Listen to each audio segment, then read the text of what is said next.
नारियल के पेड़ बड़े ही ऊंचे होते हैं और देखने में बहुत सुंदर होते हैं। एक बार एक नदी के किनारे नारियल का पेड़ लगा हुआ था। उस पर लगे नारियल को अपने पेड़ के सुंदर होने पर बहुत गर्व था।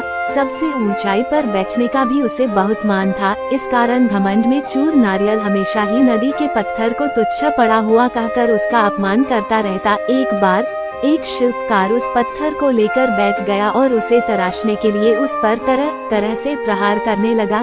ये देख नारियल को और अधिक आनंद आ गया। उसने कहा, ए पत्थर, तेरी भी क्या जिंदगी है। पहले उस नदी में पड़ा रहकर इधर उधर टकराया करता था और बाहर आने पर मनुष्य के पैरों तले रौंदा जाता था, और आज तो हद ही हो गई। ये शिल्पी तुझे हर तरफ से चोट मार रहा है और तू पड़ा देख रहा है।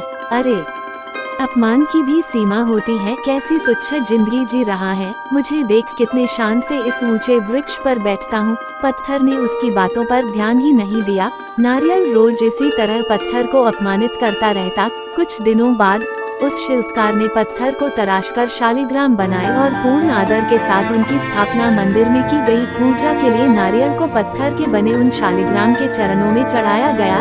इस पर पत्थर ने नारियल से बोला, नारियल भाई, कष्ट सहकर मुझे जो जीवन मिला उससे ईश्वर की प्रतिमा का मान मिला। मैं आज तराशने पर ईश्वर के समतुल्य माना गया।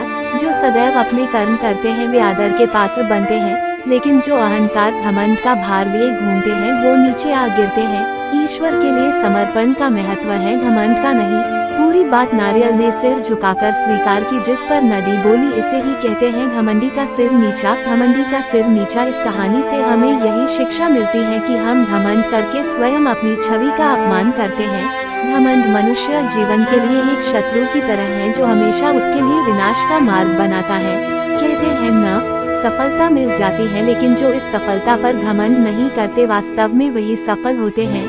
घमंडी व्यक्ति कितना भी ऊपर उठ जाए, एक दिन वो नीचे आकर गिरता है, और उस वक्त जो उसका अपमान होता है उससे बड़ा श्राप उसके लिए कुछ नहीं होता। घमंड एक ऐसा भाव है जिसमें मनुष्य कब फंस जाता है उसे इसका भान तक नहीं रहता। इसलिए सदैव अपने जीवन का अवलोकन करना चाहिए। अपने आप को कटघरे में खड़ा कर खुद अपनी करनी, अपने बोले हुए शब्दों का निष्पक्ष न्याय करना चाहिए। और अगर आप खुद को दोषी पाते हैं तो गलती को स्वीकार करें और समय रहते उस गलती के लिए क्षमा मांगे। तो दोस्तों, आज की ये स्टोरी कैसी लगी कमेंट बॉक्स में जरूर बताना, और हमारे चैनल को सब्सक्राइब करके बेल आइकन को प्रेस कर ले ताकि वीडियो अब तक पहुंच सके।